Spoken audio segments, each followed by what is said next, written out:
So one of the questions I get quite a lot from people once they start with the iPad, but even from seasoned iPad users, is how do you get files onto and off of your iPad? So you can see I've got iBooks open here, and I've got a bunch of nice PDFs, which is really nice. I can carry it around, and once they're on the device, they're synced online. But a lot of people don't know how to initially get these files onto the iPad. We'll show you it's really easy to do. You need to use iTunes directly to do this.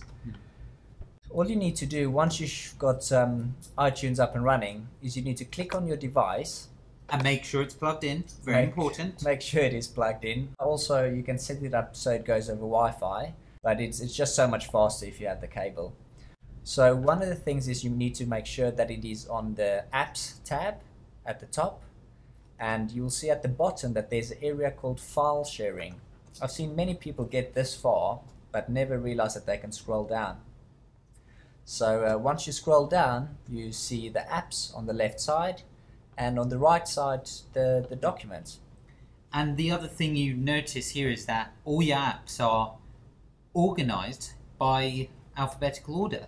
Yes, so the process is actually quite easy then. As you can see, we've got different apps here, which allows files to be transferred. VLC might not be available anymore, but there are apps, for instance, Presentation, which we'll cover a bit later. And we'll actually use this as the example.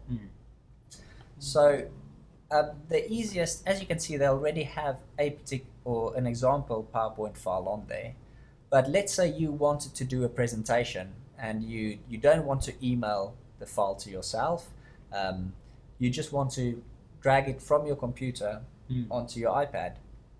So Addy, you can quickly maybe show us how you go about doing that. We want to go to Add, okay? And now we want to locate wherever our file is. Now, for time's sakes, we have already taken the liberty of doing this for you. Very kind of us, huh? But here's the file we want, this guy. It's called seobasics.ppt. It might be different in your case, so we just simply double click and the file will be transferred to our device. Yeah, what's nice as well is you see you still have the option here to click apply, but that applies more to do with syncing of the apps that you have selected. I have found you can now at this point disconnect your device and the file's already here. I'll show you another example. There's an app called USB Disk, which is a similar app in the sense that you can transfer data, but you can't really show most of those files. But right here I can go and add a file.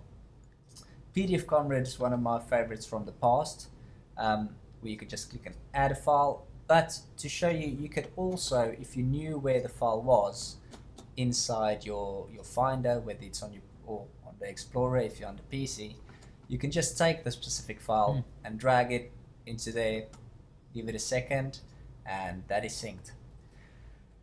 So yeah, so that's really how easy it is. Also, if we now go to PDF Comrade and open it up, you will see that that slide which we added is now part of on the iPad, and we can walk